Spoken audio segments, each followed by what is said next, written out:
Hola, hola, ¿cómo están? Vamos a continuar con uno de los mejores programas que he podido descubrir en estos 40 días de estudios devocionales de preparación para la segunda venida de nuestro Señor.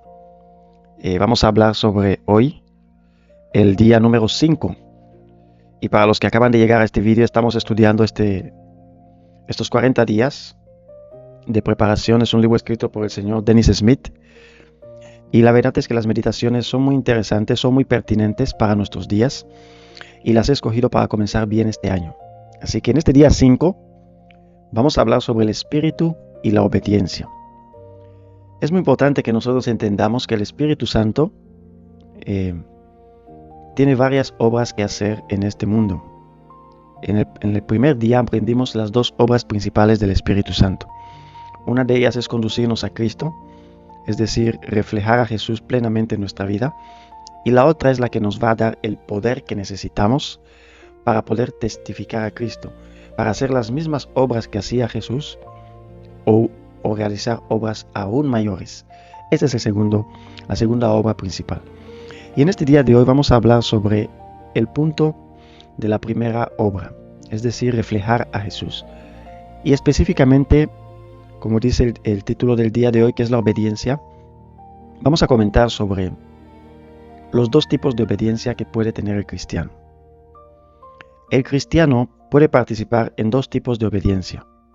La primera es lo que nosotros conocemos como obediencia externa, es decir, lo que las personas ven. Entonces ahí se incluye todo lo que son las reglas externas, por ejemplo, qué es lo que come, qué es lo que no come, cómo se viste, cómo no se viste, si guarda o no el sábado, si va a trabajar o no el sábado, si come ciertos alimentos o no, si entrega o no su diezmo, sus ofrendas, cómo trata a las personas, sus comportamientos, su carácter, su lenguaje. Todo eso engloba la parte externa, si lee su Biblia o no, si ora. Todo eso es la obediencia externa. Y eso es lo que las personas pueden ver. Y esto ocurre cuando el creyente, la persona cristiana, acepta a Jesús, se da cuenta que hay 10 mandamientos y que tiene que obedecer estos 10 mandamientos. Entonces intenta poner su vida de acuerdo a estos mandamientos y los empieza a guardar, es decir, a obedecer. Ahora, ¿cuál es la motivación en esta primera fase? Generalmente pasa con todo el mundo. La primera fase de obediencia es porque Dios lo dice, es porque ha leído en la Biblia que esto es verdad, que esto es lo que Dios quiere y empieza a hacerlo porque Dios lo dice. Es como un niño pequeño que todavía no tiene conciencia y solamente hace las cosas, digamos, por miedo o porque siempre le han dicho que lo tiene que hacer así. Y muchos padres, por ejemplo, no enseñan a pensar a sus hijos y solamente les dicen, tienes que hacer así y punto, acabó. Y no le enseñan a pensar el trasfondo de por qué tiene que hacer así y por qué no puede hacer de otra forma. Entonces, este tipo de cristiano se enfoca en hacer las cosas porque Dios dice que tiene que hacerse así y tiene que obedecer a Dios. Ahora, el punto crítico incómodo de esta forma de obediencia es que acaba siendo un legalismo. No es muy diferente de lo que hacían, por ejemplo, los fariseos, que nosotros leemos muchas veces en la Biblia y a veces nos causa repulsa, ¿no? La forma en que eran tan meticulosos para obedecer la ley de Dios, pero muchas veces no trataban bien a su prójimo. Pero ellos obedecían la ley de Dios. Ellos obedecían la ley de Dios a tal punto que incluso daban el diezmo de los granos, por ejemplo, para que ustedes tengan una idea. En el día sábado contaban hasta los pasos que daban. Entonces no puedes decir que no cumplían la ley de Dios, pero al mismo tiempo no puedes decir que lo hacían de corazón. ¿Por qué? Porque muchas veces se veían en situaciones donde el prójimo realmente necesitaba una parte que no estaba escrito en la ley de forma literal, pero que necesitaba que sea hecha, y ellos no hacían esta parte.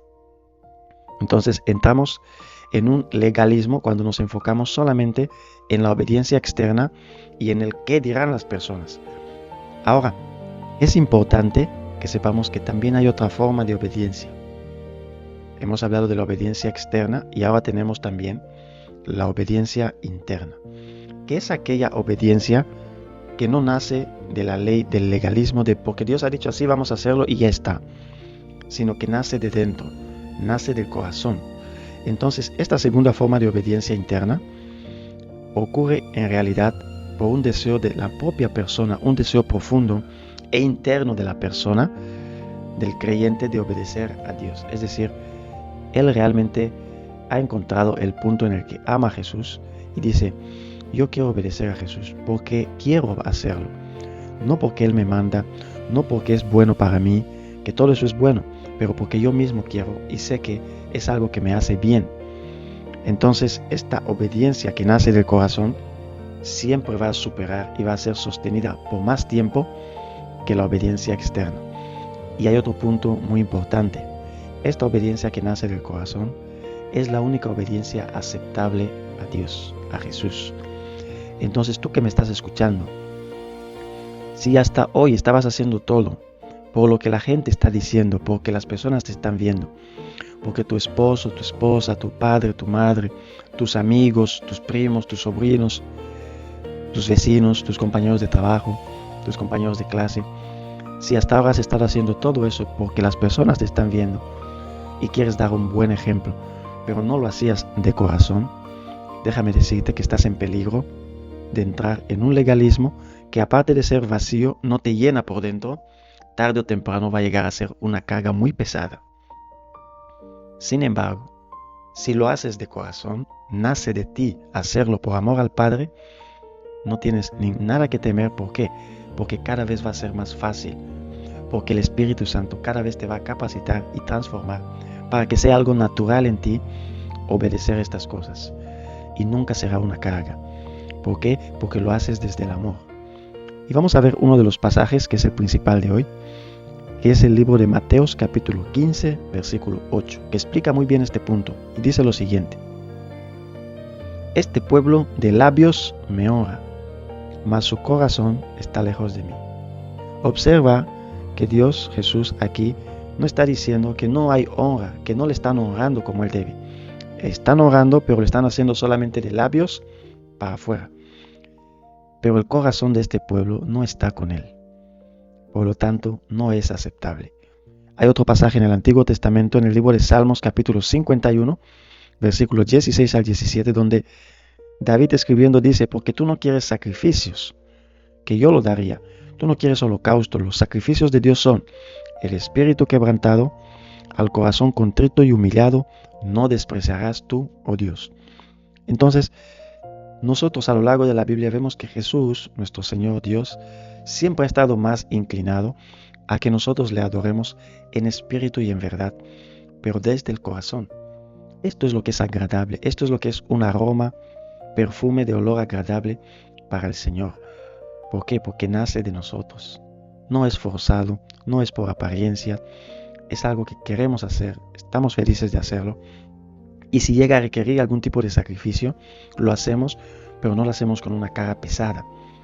Lo hacemos como alguien que realmente está tranquilo, que está haciendo las cosas bien y lo está haciendo por alguien a quien ama. Y hay muchos ejemplos que podemos ilustrar esto. Aquí mismo en este libro que estamos estudiando, hay una ilustración muy interesante. Dice que uno de los amigos fue a encontrar con otro de sus amigos. Dos amigos se encontraron y uno de ellos, el padre, había fallecido. Y fue a preguntar a su amigo y le dijo: oye, mi padre se ha muerto y yo quiero saber si tengo que guardar luto o no. Y su otro amigo le dice: bueno, él ha sido tu padre, tú eres su hijo, y yo creo que sería bueno que guardes luto. Y él empieza a guardar luto por su padre. Entonces, en realidad lo está haciendo. ¿Por qué? Porque es bien visto, porque se debe hacer, se debe guardar luto por tu padre, porque las personas esperan que lo haga porque es su hijo, y todo esto es el equivalente a la obediencia externa. Pero esto es muy diferente a una persona que ha escuchado que su padre se ha muerto, y en el mismo momento que lo ha escuchado, se derrumba, está quebrantado, empieza a llorar, se pone muy triste, no hay cómo consolarle. Es algo espontáneo. No tiene que consultar a nadie si se va a poner triste o no. ¿Por qué? Porque es algo que le afecta desde el corazón. Este segundo ejemplo es un hijo que realmente tenía una obediencia y un amor al Padre. Era algo interno. Y esto es un ejemplo muy bueno de lo que Dios quiere hacer con nosotros. Dios realmente quiere que esta ley, que está en tablas de piedra, que sea escrita en nuestros corazones, y que cuando obedezcamos la ley de Dios, cuando guardemos el sábado, cuando vayamos a la iglesia, cuando estemos con nuestros amigos, hermanos, padres, familiares, que les amemos, pero no de boca para afuera, no porque nos ven, sino realmente que les amemos de corazón, porque eso es lo que agrada. Y recordemos siempre que el Señor Jesús, nuestro querido Padre Celestial, puede leer nuestras intenciones. Entonces tú puedes estar haciendo muchas cosas buenas, pero en realidad no sean aceptables a Dios. ¿Por qué? Porque no lo estás haciendo con la intención correcta. No lo estás haciendo de corazón para agradarle, porque te nace, sino que lo estás haciendo para que las personas te vean que eres una buena persona y para que tú puedas ser una persona que cumple todo. Así que, queridos hermanos, en este día les animo a que todo lo que ustedes hagan, analicen, se autoexaminen y que realmente puedan tener la obediencia interna y que solamente viene a través del Espíritu Santo. Que podamos orar cada día para poder recibir el Espíritu Santo y que cada uno de nosotros cada vez pueda ser más lleno del Espíritu Santo y estar cada vez prontos, listos para la segunda venida de nuestro Señor. Que tengan un buen día y nos vemos en la siguiente parte de estos 40 días maravillosos. Por favor, si te está gustando esta sección, dale like, suscríbete y pon tus comentarios sobre qué te ha parecido la lección. Chao, chao.